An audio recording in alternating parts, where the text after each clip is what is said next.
back at it. And as always, getting the TikTok part going through it. Who survives?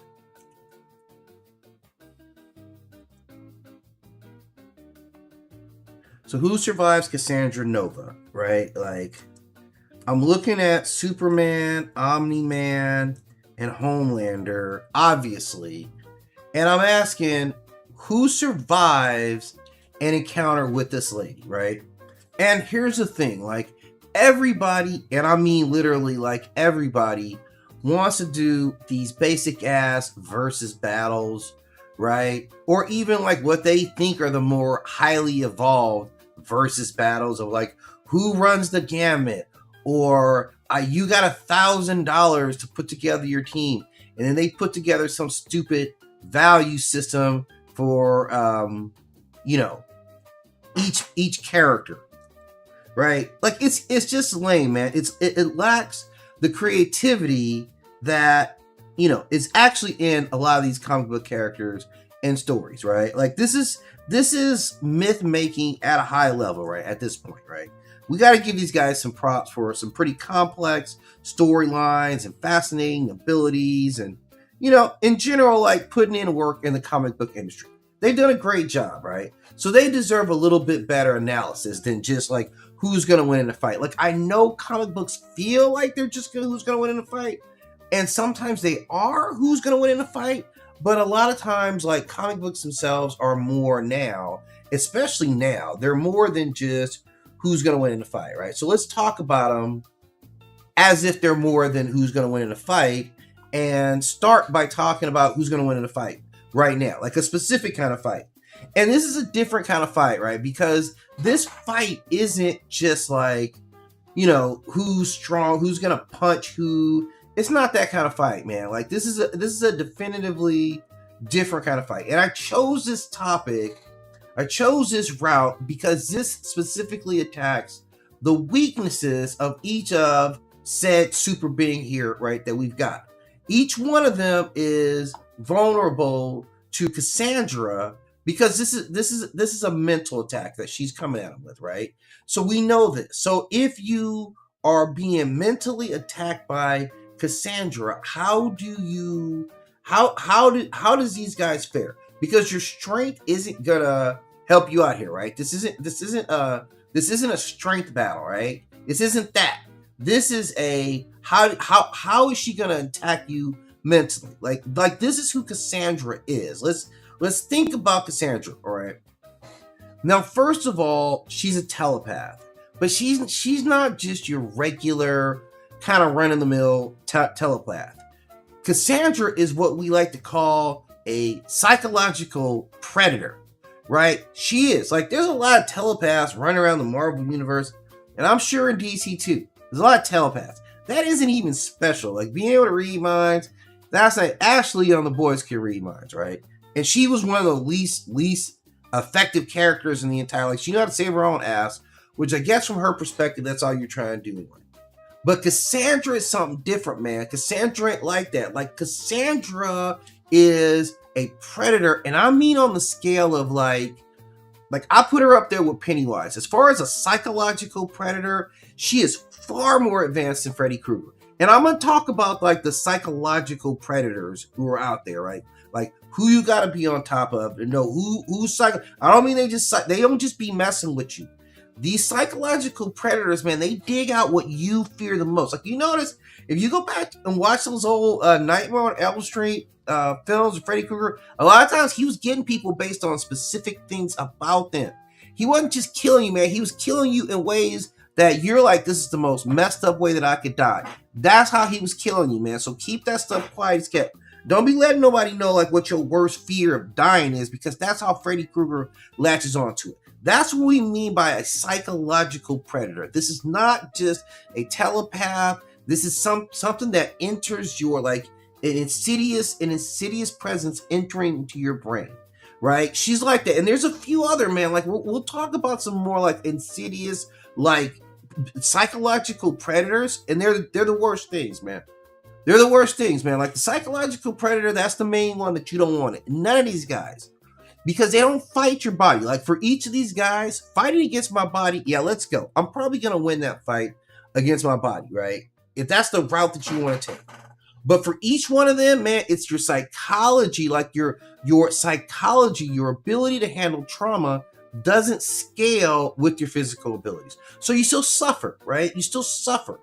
And Cassandra, what she does is that she dismantles your mind. Literally, she looks for the structural points, like things that are often perceived as strengths. She attacks the structure of those things, and this gives her a greater insight into being able to attack you.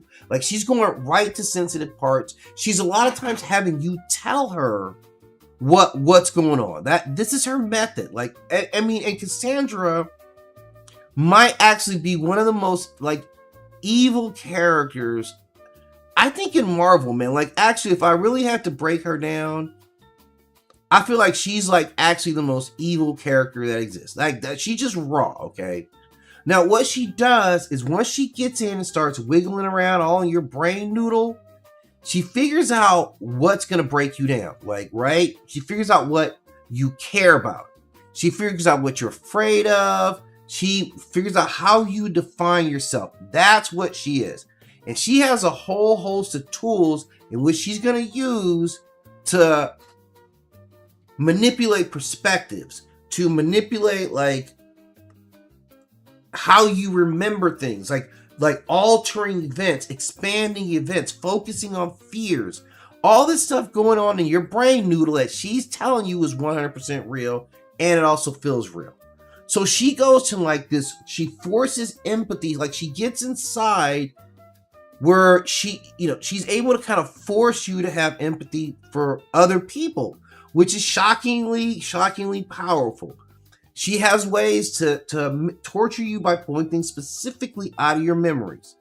So what she is engineering, really what Cassandra is engineering, is identity collapse by hitting your psychological framework, your structures. Now, like I said, I want to point out, like Pennywise also operates in this scale. Like that's another person that I put into this psychological predator. Right? That's how I would define them. Psychological predators are man, they are insidious, man. They give you choices, they give you endless repetition, they affect time. This is what she does. She forces you to start to doubt your reality. Okay? Now I got Clark up here first, and you see I already kind of identified him as like, you're at high risk to her. You're at exceptionally high risk to Cassandra in this system here. And I'm going to explain why, okay? And it's actually very easy because Clark is hindered in this scenario. He's hindered by what he loves, okay? Now, any time outside of this, his love is most often a strength. His family connection, his connection to Lois, his love of the earth in general, all these things are typically where he gets his day-to-day strength. But up against this type of a predator, those things actually become your leverage points because he is still subject to perspective, right? Like that's something interesting that the Superman film, most recent one, kind of looked at was, let's look at you, let's force you to look at yourself from the lens of somebody else. And I mean from somebody else, meaning not the people within your sphere, the people who you know love you. Like Superman, whether Superman is a global hero is still kind of highly contentious topic, right? And that's the thing. If you're somebody's hero, a lot of times you're also somebody's villain, okay? Somebody else's villain. So those things kind of go hand in hand. And I think there's some questions that they have leverage on. So we know his family is like a leverage point, which Cassandra is going to focus on strong and right off the bat because those are going to be the brightest spots. It's easy to pick the stuff out of Clark. Like Clark wears his heart on his sleeve, and doing so, like it is great strength. And I feel like in the emotional category, like it's great strength, emotional injury. But you carry all this. You also carry a lot of weight of like responsibility. Like, you know what I'm saying? Like if she brings up every death that happened because of you, right? Like think about it. There's been battles, like people have died. you're fighting against, I don't know who the hell you fighting against, Dark Side, or you fighting against whoever, and you guys are tearing up the scenery because they came down here to fight you. People die in those fights. Like, Invincible is a lot more honest about kind of showing those superhero related deaths. DC doesn't really get into that, but that's what's going on. Like, if we just talk about it, right? Then there's also like the alien question. Like, you are an alien. I don't know if you forget this stuff, but you moving around like everybody accepts you. Like, I don't know how you guys would feel, but if I know, man, it's a superpower alien flying around right now, he just does whatever he wants. Like, that's not a good feeling, right? Like, Clark gets to not have to ever confront that. These are things that Cassandra would focus him to focus on. How all humanity does not see you the same. Some of them, you live in their neighborhood. It's a whole different thing. You work with them.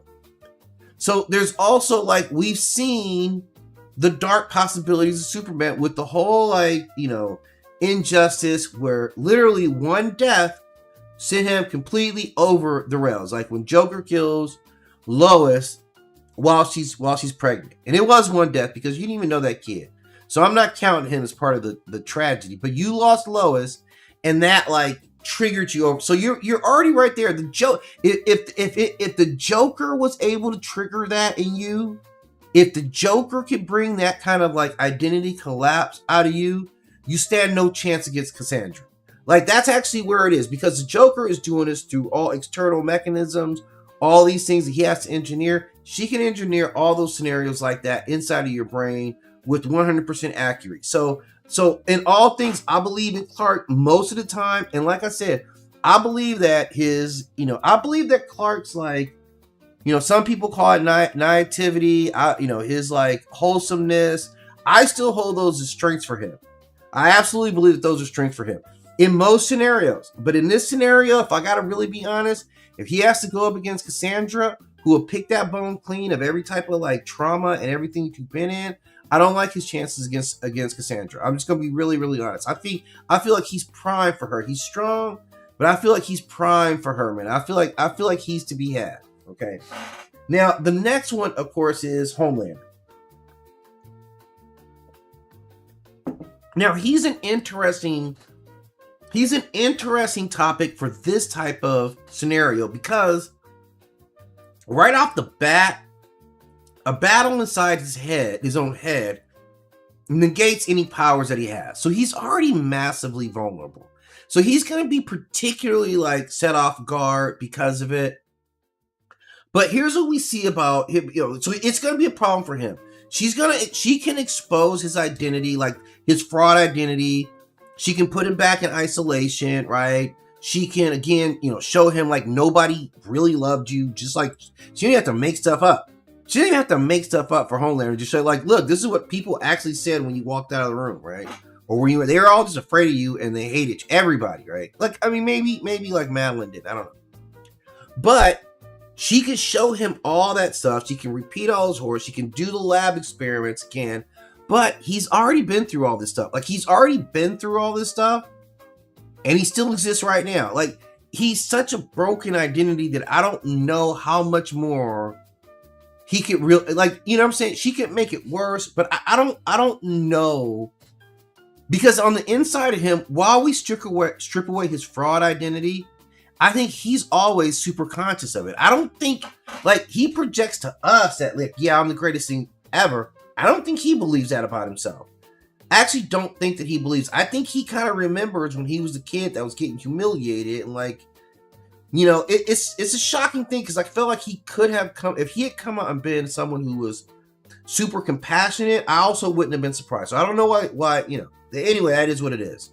But for him, like, all the things that she could do to him, like, obviously she's going to target his insecurities. And I'm not saying this isn't going to be a traumatic thing for him, right? All that stuff needs to be loved, trauma, weaponizing his childhood, like, you're born in a test tube. Your dad's like, yeah, what did his dad say? Something about, jizz in a cup or whatever it was Soldier Boy told him, right? Like, he's going to have to just redo, like, all his humiliating moments, all that stuff he'd have to go over, right? He'd have to redo this. But at the same time, Homelander's already been through all this stuff. Like, he's already been through it. And it's like, okay, you take a shard of glass, like a pane of glass, right? And you shatter that bitch, right? You shatter it. Like, how much more shattering can you do to a piece of glass, right? Like, this is what it is. So I think there's a point where, yeah, she could do some severe damage to him, but man, it's a lot of damage already done. I don't know if he has something that he would hold on to that you could take that's really sacred. Like, even when he's defeated and humbled, like, he goes into such a he didn't fight back. He was like in survival mode. So I feel like his whole like being is probably more malleable, like, because what's sacred to him? What's ground to him? I don't even know what ground looks like or feels like to this dude, you know. So that's kind of what I think about his chances. I rank him as higher than Clark because I feel like Clark is heavily leveraged by love. Like, love, man, it's like, what was it in the movie Get Rich or Die Trying, where 50 is like, yeah, show no love, right? Love will get you killed out here. And that's what they go ask Spider-Man. I don't even know why it's legal for Spider-Man to keep getting girlfriends after all the girlfriend tragedies you had, because you won't stop, apparently. So, like, with Homelander, like, what can you really take from him? Like, you know, I've never had anything. So to sink lower, like, okay, lower than what? Like, you know what I'm saying? So that's why I don't really, you know, put much stock in her. Now, Omni-Man, I think, is actually the most resistant to Cassandra because she, you know, in a lot of ways, like, Omni-Man is actually mentally healthy. He's not, like, coming from any kind of instabilities. He has regret, and I look at Omni-Man as more maturation, right? Even though he's a 1,000-year-old being, I feel like he evolved to having compassion, right? So where Cassandra would attack him would be like on the whole idea of the Viltrumites, like whether their entire thing was simply just wrong or right, or however she would come about it. I think he's accepted it. Like, his identity has actually already collapsed. Everything that he built centuries of his life on are now essentially all gone. That's who Omni-Man essentially is. Like, if she comes after his purpose, right? Whether the Viltrumites were right to even like attack the world, okay, he's already moved past that. He's agreed that that was wrong. His love now, he doesn't see love as weakness anymore. Even though she would use these things, like, he has a lot to leverage. But Nolan is uniquely aware of himself and already has the proper mechanisms in place to actually handle it mentally, right? He's in the healthiest position to not only understand what he's done, the impacts of what he's done, and he's shown these things. Like, he's had long bouts of isolation, just time to think about himself. He's had, you know, empathy. Empathy's already kind of like, she could force empathy on him, but I think to a degree he's already kind of been doing a lot of that work. Like, this kind of, like, you know, he's highly aware of like the massive number of beings that he's killed.